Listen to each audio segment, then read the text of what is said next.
नमस्कार, जय हिंद। कैसे हो साथियों आज हमें उस विषय के बारे में बात करनी है जिसका विज्ञापन कल प्रकाशित हुआ है। जिस विषय के बारे में काफ़ी कयास लगा जा रहे थे कि दिसंबर में वो वैकेंसी आ सकती हैं या जनवरी में आ सकती हैं। आखिरकार सरकार ने वो विज्ञप्ति लेखपाल राजस्व की कल 16 दिसंबर को निकाल दी। और आज हम वीडियो बना रहे हैं इसके बारे में कि आपको बताएं कि इसमें आवेदन करने की क्या क्या योग्यता है, कौन कौन इसमें आवेदन कर सकता है और क्या क्या उसके मानक है। तो चलिए बताते हैं कि कितनी वैकेंसी हैं, क्या क्या इसमें आवेदन करने के लिए मानक तय किए गए सरकार द्वारा, इसमें शुल्क क्या रहेगा, आयु क्या रहेगी और अलग से जो अर्हता है वो और क्या है। ठीक है, तो भाई इसमें लेखपाल की मुख्य परीक्षा के लिए ये वैकेंसी निकली है। मुख्य परीक्षा क्यों, इसके बारे में हम बताएंगे। इसमें जो टोटल वैकेंसी निकली है वो 7,994 हैं। एज पर नोटिफिकेशन 7,994 वैकेंसी निकली हैं। और ये लेखपाल मुख्य परीक्षा के लिए इसलिए है कि इसमें वही व्यक्ति केवल आवेदन कर सकते हैं जिन्होंने पैट 2025 का एग्ज़ाम दिया था। ठीक है, जिन व्यक्तियों ने पैट 2025 का एग्ज़ाम नहीं दिया वो इसमें आवेदन नहीं कर सकते। और उसमें भी एक कंडीशन है, जिन्होंने पैट 2025 में एग्ज़ाम दिया था उनके स्कोर या तो वास्तविक या नॉर्मलाइज्ड जो स्कोर है वो 0 स्पष्ट रूप से उसमें लिखा है नोटिफिकेशन में, जो मैंने लिखा है कि वास्तविक / नॉर्मलाइज्ड स्कोर में 0 या नकारात्मक अंक ना हो।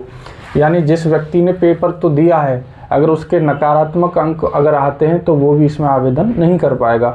0 भी आता है तब भी नहीं कर पाएगा। यानी कि मोर देन 0 1, यानी कि 1 और 1 से अधिक जिसके नंबर हैं वो इसमें आवेदन कर सकता है।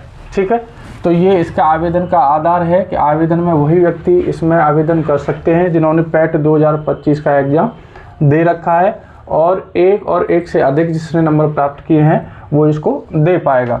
ठीक है भाई, तो इसकी आवेदन की तिथि की अगर हम बारे में बात करें तो ये 29 दिसंबर से इसमें आवेदन स्टार्ट होगा। और इसके आवेदन करने की अंतिम तिथि 28 जनवरी 2026 है।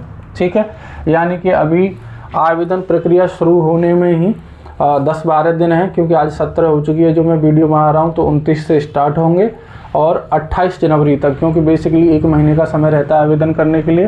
तो 28 जनवरी 2026 तक आप इसमें आवेदन कर सकते हैं। एवं शुल्क जमा करने की एवं फॉर्म को संशोधन करने की जो अंतिम तिथि है वो 4 फरवरी 2026 रखी गई है। यानी कि 1 सप्ताह का समय और दिया गया है। जिनके फॉर्म में कोई कमी रह जाती है आवेदन करते समय या जिनका शुल्क जमा नहीं हो पाता है तो उसके लिए उनको 1 सप्ताह का अतिरिक्त समय दिया गया है। वो उस समय में उसका शुल्क जमा कर सकते हैं और अगर आवेदन में कुछ गलतियां हुई हैं तो उसको सुधार सकते हैं। ठीक है भैया, इसकी अगर आयु की बात करें तो आयु इसकी 18 से 40 वर्ष तक है। लेकिन आपको ध्यान ये रखना है कि नोटिफिकेशन में बहुत सारी चीज़ें बता रखी कि कौन कौन से नियम के तहत, इसमें नियम के तहत ये बता रखा है, जो नियम है उसमें ये बता रखा है कि जब भी वैकेंसी निकलेगी, जिस साल वैकेंसी निकलेगी उस साल के 1 जुलाई को आयु का निर्धारण होगा। तो ये वैकेंसी 2025 की मानी जाएगी, भले ही दिसंबर में निकली है।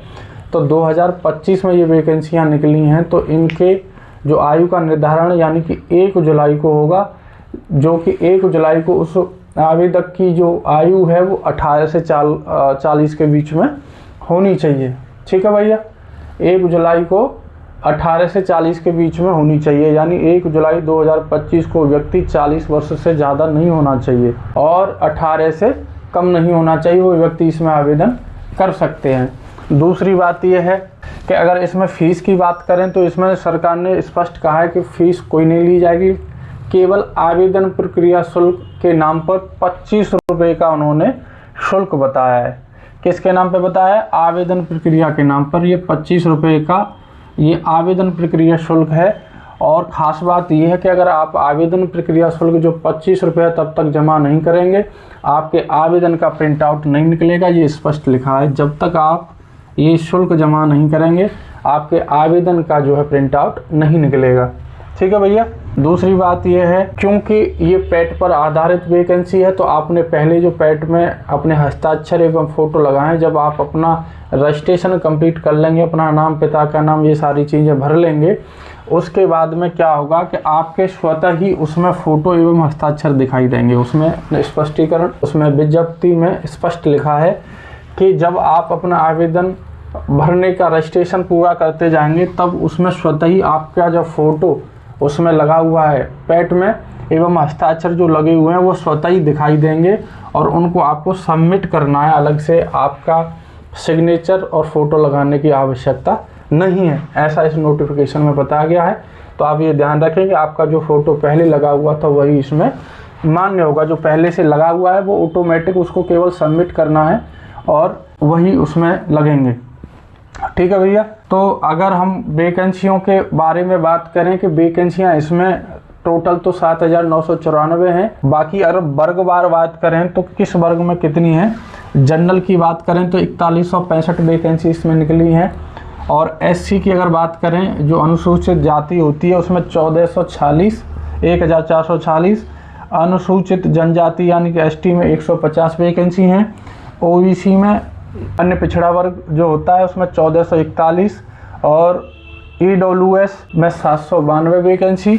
इस प्रकार टोटल 7,994 वैकेंसी इसमें निकली हैं। चयन के आधार में बात करें तो चयन में इसमें लिखित परीक्षा होगी। आपको मैंने स्टार्टिंग में बताया था कि चयन का प्रकार इसमें लिखित परीक्षा है, लेकिन लिखित परीक्षा वही दे पाएंगे जिन व्यक्तियों ने पैट एग्ज़ाम दिया है और पैट एग्ज़ाम में 0 और नकारात्मक अंक जिनके आए हैं वो इसमें आवेदन नहीं कर पाएंगे। एक या एक से अधिक जिसके नंबर हैं वही इसमें आवेदन कर पाएंगे। सबसे बड़ी कंडीशन ये है कि लिखित परीक्षा जो देंगे वो कितने लोग सेलेक्ट होंगे।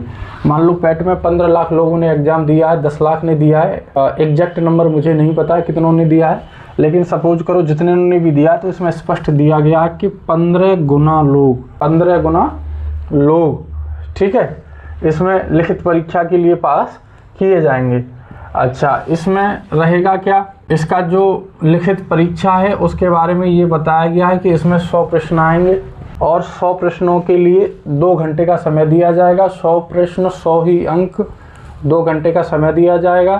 बाकी अगर इसके सिलेबस की बात करें तो सिलेबस अभी मैं आगे की वीडियो में बता दूंगा। इसमें सिलेबस में वही सारी जो चीज़ें वनडे एग्ज़ाम में आती हैं कुल मिला के वही है लगभग। जीके जीएस का वेटेज ज़्यादा है, राजस्व में हमेशा से आया है, जिसमें आपका ज्योग्राफी से लेकर के हिस्ट्री और उत्तर प्रदेश के बारे में भी है। तो ये सारी चीज़ें इसमें हैं और बहुत अच्छा मौका है। आप सभी भाई तैयारी में लग जाएं, तैयारी करते रहें। पहले भी वैकेंसियों की जो वनडे एग्ज़ाम की तैयारी कर रहे हैं उनके लिए भी एक ये प्लस मौका है, क्योंकि उनकी जीके जीएस हो सकता है उन्होंने तैयारी करी हो तो बेहतर हो। अभी इसमें एग्ज़ाम डेट क्लियर नहीं करी गई है। सभी भाई एकदम जोर से तैयारी करें और वैकेंसियाँ भी काफ़ी हैं, 7,994 लगभग 8,000 वैकेंसी हैं।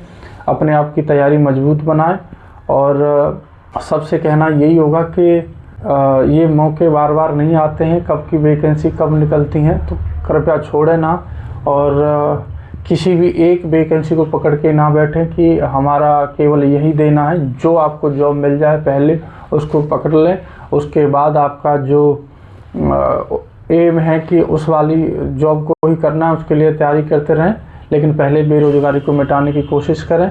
और मैंने आपको बताने की कोशिश करी है कि क्या क्या इसमें जो है उम्र है, क्या इसका अप्लाई करने की कंडीशन है, वो सारी चीज़ें बताई हैं। अगर आपको कुछ और भी जानकारी चाहिए तो मुझे कमेंट करना, मैं ज़रूर बताऊंगा। आप तैयारी करते रहें। ठीक है भाई, आप सभी का धन्यवाद। जय हिंद।